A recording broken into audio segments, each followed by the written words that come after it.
मेरी माँ चोर नहीं है। पत्नी बार बार माँ पर इल्ज़ाम लगाए जा रही थी और पति बार बार उसे खामोश रहने को कह रहा था, लेकिन पत्नी चुप होने का नाम ही नहीं ले रही थी। बार बार ज़ोर ज़ोर से चीख चीख कर यही कह रही थी कि उसने अंगूठी टेबल पर ही रखी थी और तुम्हारे और मेरे सिवाय इस घर में कोई नहीं आया, तो अंगूठी हो ना हो माँ जी ने ही चुराई है।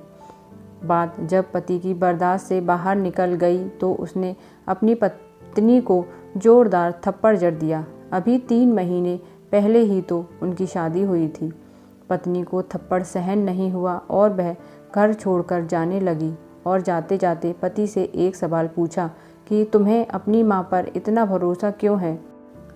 उस समय पति ने जो उत्तर दिया उसे दरवाजे के पीछे खड़ी माँ ने सुना तो उसका दिल भर आया।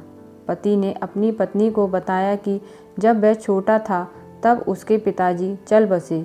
उसकी माँ मोहल्ले के घरों में झाड़ू पोछा लगाकर जो भी कमा पाती थी उससे सिर्फ एक वक्त का ही खाना आता था। माँ एक प्लेट में मुझे रोटी देती थी और खाली टोकरी ढककर रख देती थी और कहती थी, मेरी रोटियां इस टोकरी में हैं, बेटा तू खा ले। और मैं हमेशा आधी रोटी खाकर कह देता कि माँ मेरा पेट भर गया है, मुझे और नहीं खाना। माँ ने मुझे मेरी आधी झूठी रोटी खाकर मुझे पाला पोसा और बड़ा किया और आज मैं 2 रोटी कमाने के काबिल हो गया हूँ।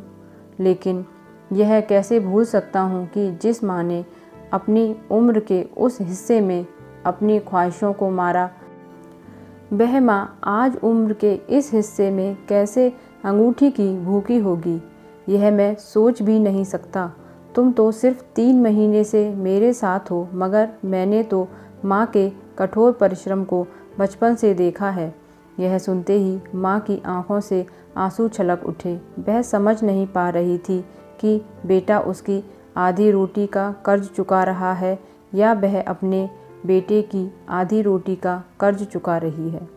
तो दोस्तों, ये थी मेरी कहानी आज की। अगर आपको पसंद आई हो तो उसे लाइक कीजिए और मेरे चैनल को सब्सक्राइब कीजिए। Thank you.